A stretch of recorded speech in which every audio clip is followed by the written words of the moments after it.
Good morning and welcome to Zen Fits here in Blackstone, Virginia.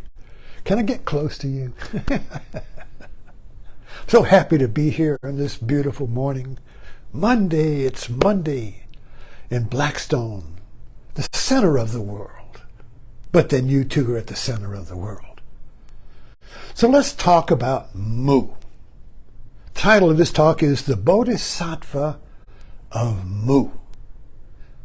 Now, just to bring you up, I don't know who's new and who's just for the first time here, but Johsu was his famous Zen master of the golden age of Zen, which was 700 to 900 CE.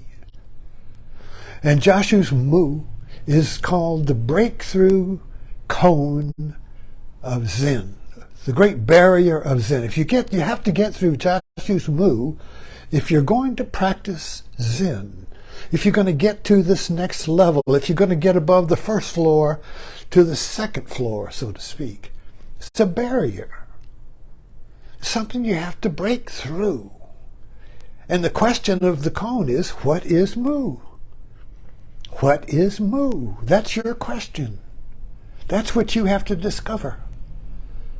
That's the burning, nagging question of your whole life. That is what haunts you. This question. What am I supposed to do? What is the meaning of all of this insanity? What is the truth? Who am I? Who is my Father? What am I to do? How can I be useful? How can I succeed? How can I be happy? How can I get rid of this nagging feeling of angst, of irritation, of discomfort, of incompleteness, of the sense of unworthiness, that I don't fit in? How can I get out of it? What is the cessation of this suffering? What is the end of it? The death? Is that all? Christianity says, oh, he went to a better place. He's no longer suffering in the world. He's with the God now. He's at peace. He's at rest. That's all they can offer. Buck it up and die, and then you'll be at rest. But that doesn't really fit. That's a fit that doesn't fit. You see, getting into Zen fits here. So what is the fit that fits? Well, it's the Bodhisattva of Mu. Now let's get into it. Hang in there.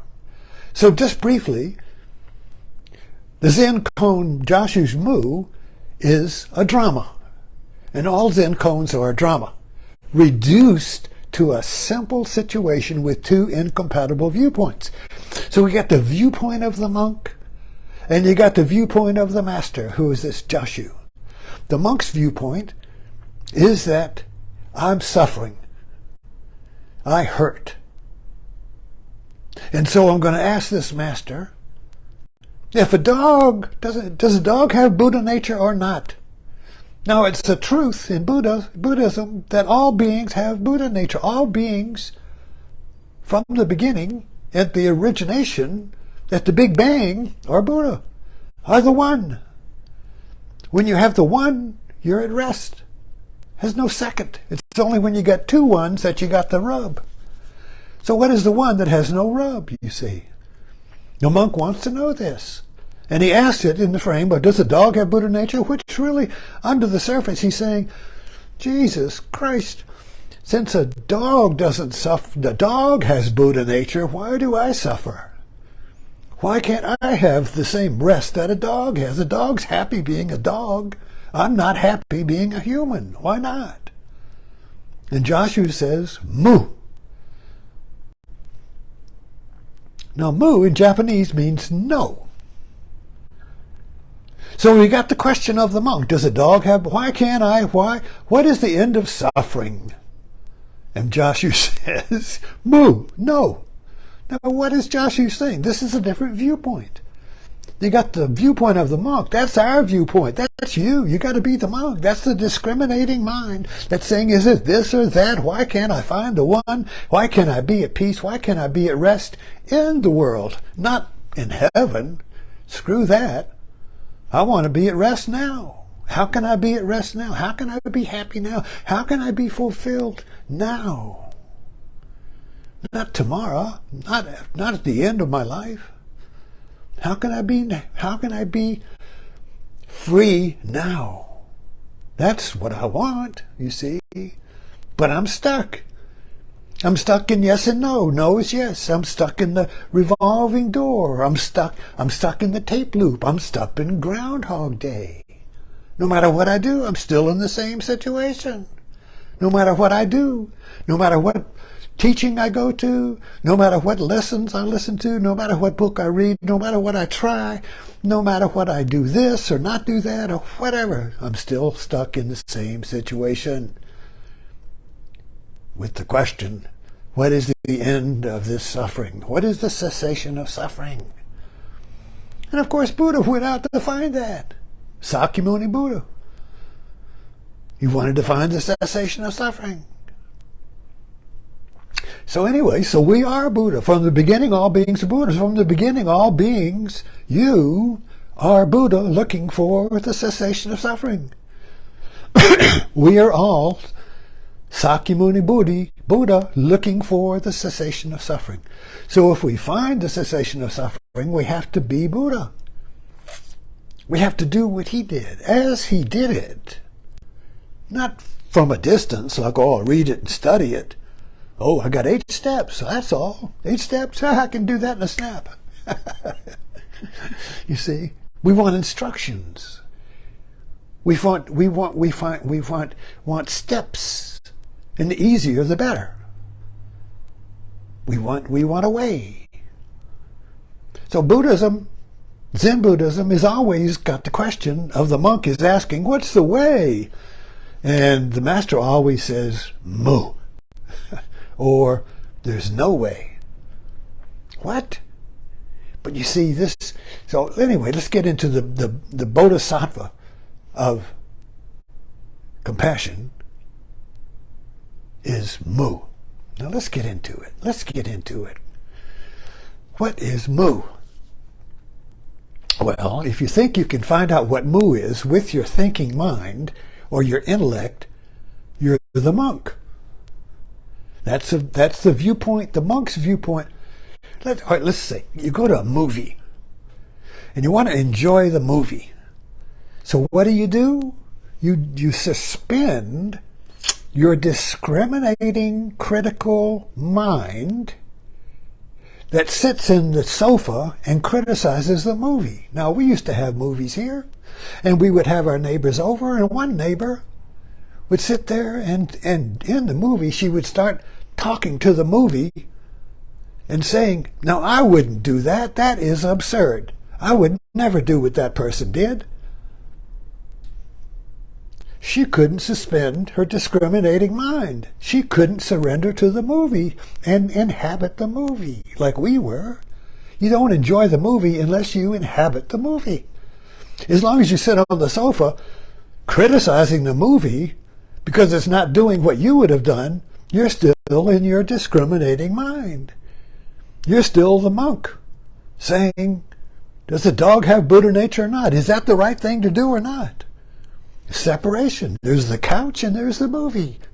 But we just automatically, if the movie's good, suspend this discriminating monk mind and go into the movie. And then we come out like we've had a bath. We're refreshed. We see the world in a fresh way for a while. Though it wears off. But there's a moment of exhilaration and liberation because we have taken a little vacation from the couch, from the discriminating mind.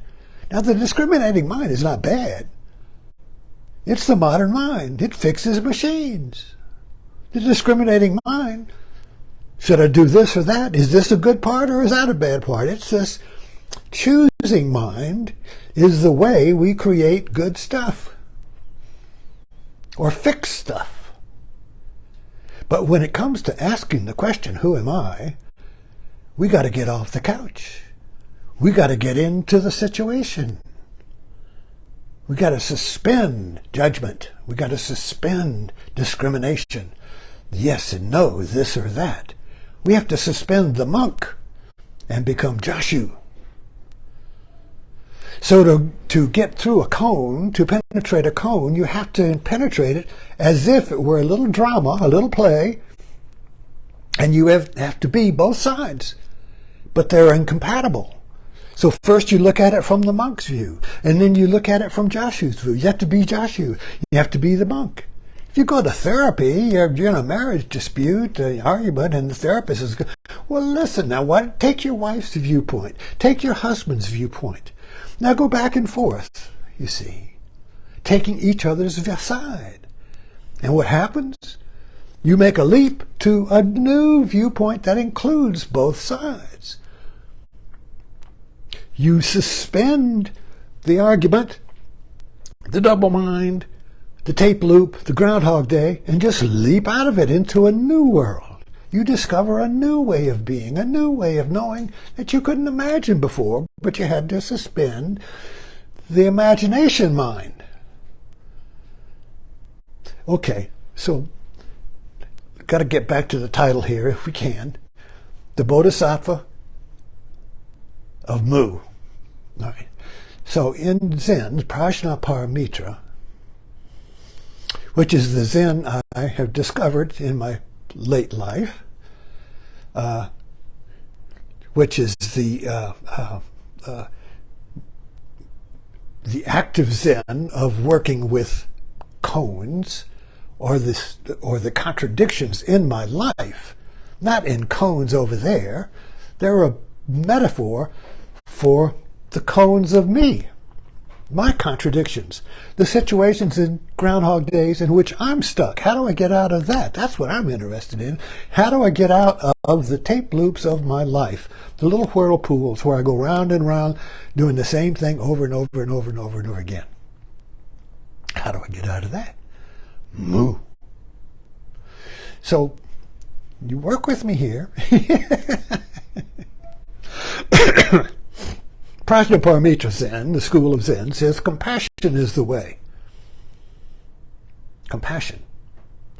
Now, if you're in a therapeutic situation where the therapist says, well, look at it from your wife's point of view. Look at it from your husband's point of view.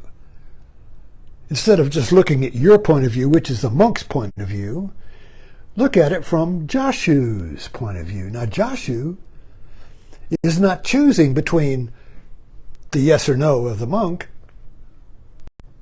He's not answering the monk. The monk wants a discriminating answer. Yes or no. Does a dog have Buddha nature? Damn it, which is it? Choose. Tell me, which one? The monk is in a catch-22. A catch-22, go back to the movie, is a situation or an island where yes is no, yes is no, and no is yes. If you say yes, you're also saying no. If you say no, you're saying yes. Wow, wow, wow, wow, wow. Can't get out. It's insanity. It's absurd. It's absurd. When yes is no and no is yes, it's absurd because there has to be one.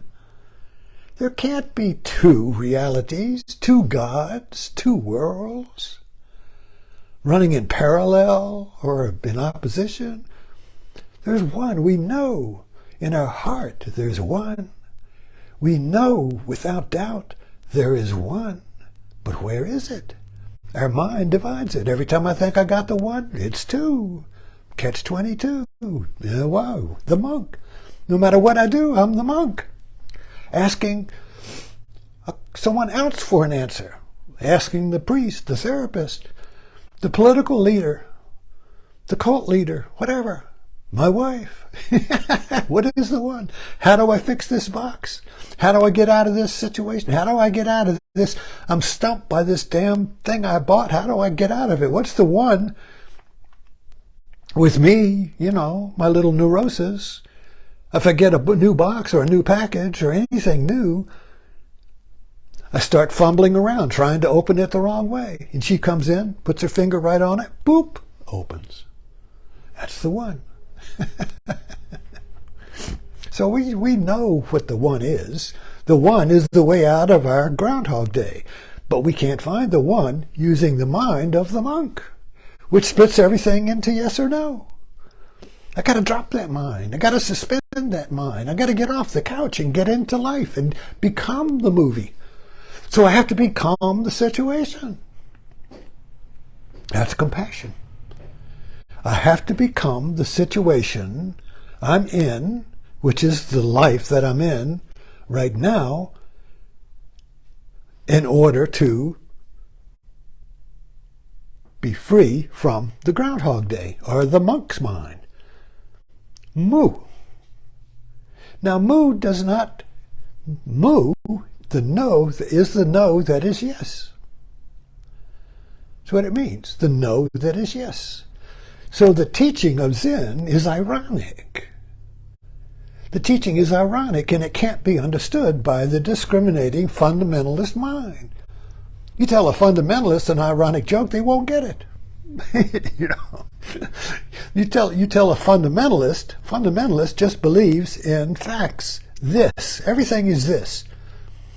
You can't use, in other words, take this for instance. Now a fundamentalist will say, I'll say, what is this? And he'll say, it's an eggshell. And I'll say, mu. I'll say, I am this. I am this eggshell. This is mu that liberates me from the shell of the monk of yes and no. This is a metaphor for breaking out of the shell of the discriminating mind. This is a metaphor that points, the eggshell is an eggshell, but at the same time it points to mu. At the same time it points to the liberation from the whirlpool of thinking. Should I do this or that? Should I do this or that? Oh, I don't know. Help. So this eggshell is mu. Now the fundamentalist mind will think, I am fucking crazy. It's an eggshell. That's what it is. It's an eggshell, you idiot. It's not mu. Thanks for dropping in.